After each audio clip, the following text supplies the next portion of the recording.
E aí galerinha, tudo bem? Sou Jefferson Miranda, professor e editor do canal Esse Cara é uma História. Vocês já ouviram falar nas revoluções inglesas? Estão em dúvidas sobre que revoluções foram estas? Pode parecer um pouco confuso no princípio, mas eu vou ajudar a clarear as ideias de vocês montando um resumo com os principais acontecimentos e seus significados. Hoje eu vou falar sobre as revoluções inglesas. Então, se você gosta do meu canal, clique já em curtir e assine, porque nosso resumo começa logo depois da vinheta.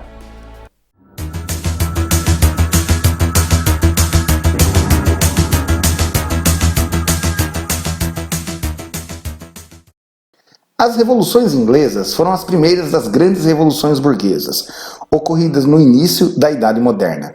Aconteceram no momento do século XVII, em que o modelo monárquico absolutista já estava sendo questionado em quase toda a Europa, especialmente porque uma nova classe emergente, a burguesia, tinha pouca ou nenhuma participação no processo político. O caso inglês, é claro, igual aos demais, embora tenha sido um movimento burguês que se opôs ao absolutismo. Vamos entender um pouco desse processo que durou mais de 50 anos. No início do século XVII, a Inglaterra passou a ser governada pela dinastia Stuart, que teve 4 representantes no período, todos defensores do modelo absolutista, em contraposição aos interesses da burguesia inglesa.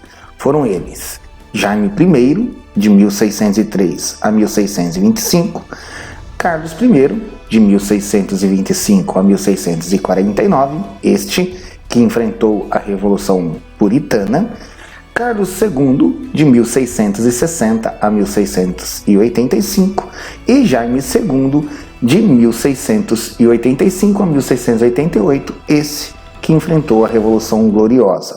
É importante lembrarmos que entre Carlos I e Carlos II, nós tivemos um período de governo republicano na Inglaterra, o protetorado, e depois a restauração Stuart. E agora, que já conhecemos os reis Stuarts, precisamos explicar a sociedade inglesa, pois além da nobreza politicamente dominante, tínhamos a burguesia puritana, a classe economicamente dominante, fonte da riqueza nacional através de seus negócios, que também sustentava uma importante religião protestante inglesa, o puritanismo. A pequena burguesia e o campesinato, base da sociedade, os pequenos comerciantes urbanos e os trabalhadores rurais, formavam também a base do exército revolucionário, com 2 vertentes radicais. De um lado, os diggers, que pretendiam realizar a reforma agrária. Do outro lado, os levers, pela igualdade de direitos entre todos os cidadãos.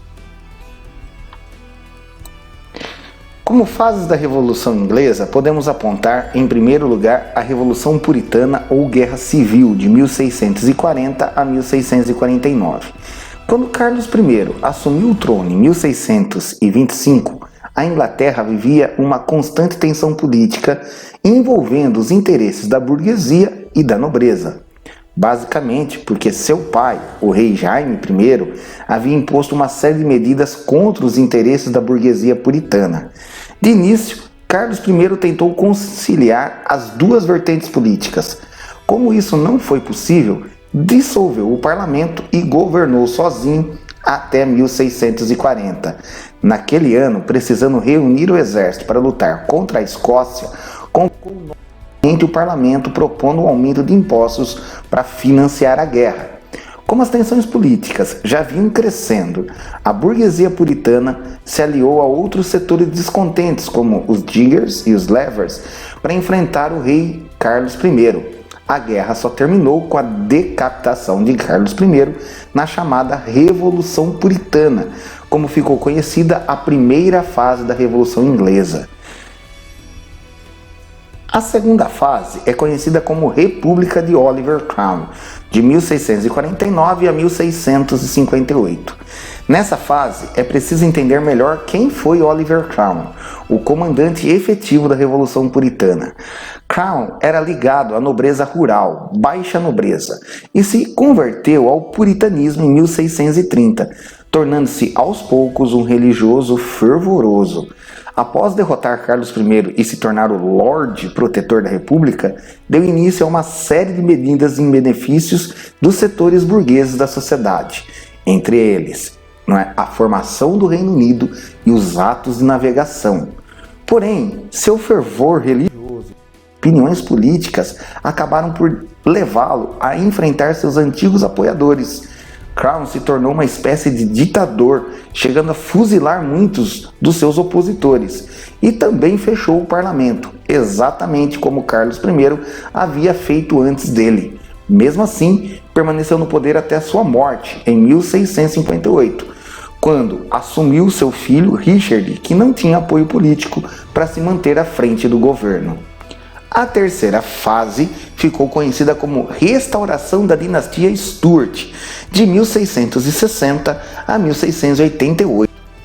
Na figura de Cromwell, a burguesia se dividiu e muitos passaram a apoiar o retorno da monarquia. Esta corrente venceu quando Carlos II, filho do rei decapitado, foi levado ao trono em 1660, restaurando a dinastia Stuart. Em princípio, mais uma vez, a intenção era conciliar as classes sociais, mas Carlos II, como seu pai antes dele, e o próprio Oliver Cromwell tinham seus interesses.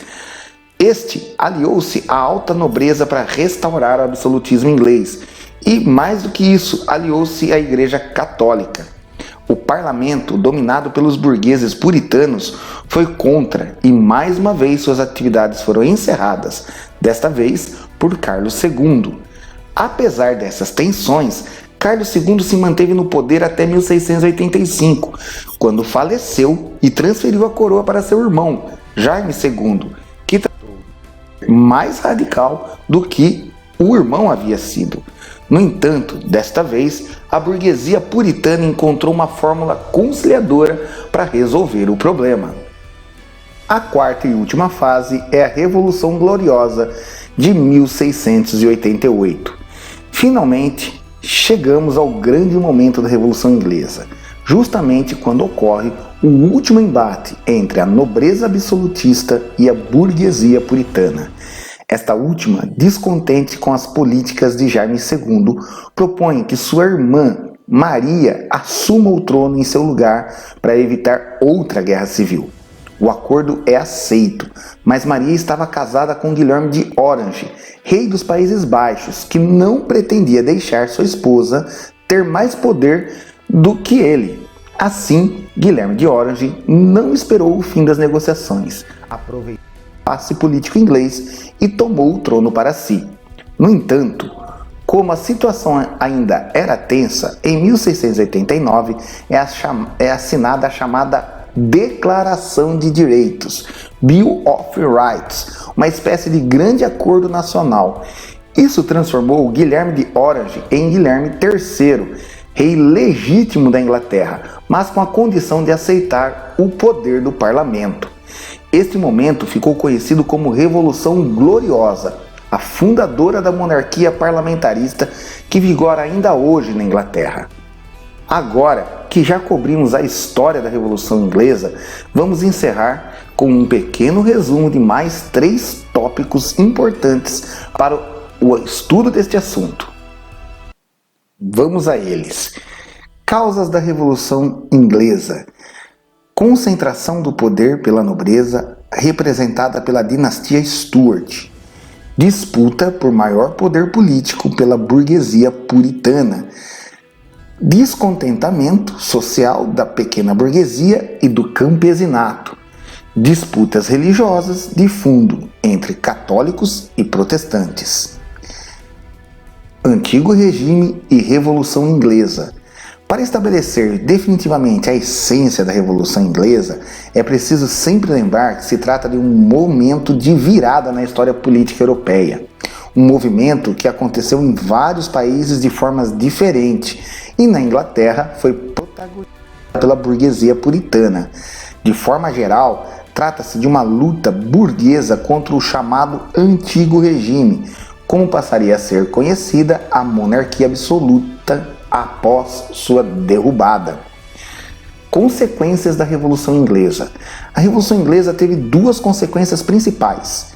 Em primeiro lugar, estabeleceu um modelo de monarquia parlamentarista, com o centro de poder se deslocando para o parlamento, como é até hoje. Lá, o rei reina, mas não governa. Em segundo, abriu caminho para que a burguesia nacional prosperasse, um primeiro passo para a Revolução Industrial Inglesa no século seguinte. E aí, galerinha, gostaram desse meu vídeo? Então, não esqueçam de curtir o meu canal. Eu fico com vocês por aqui. Até a próxima!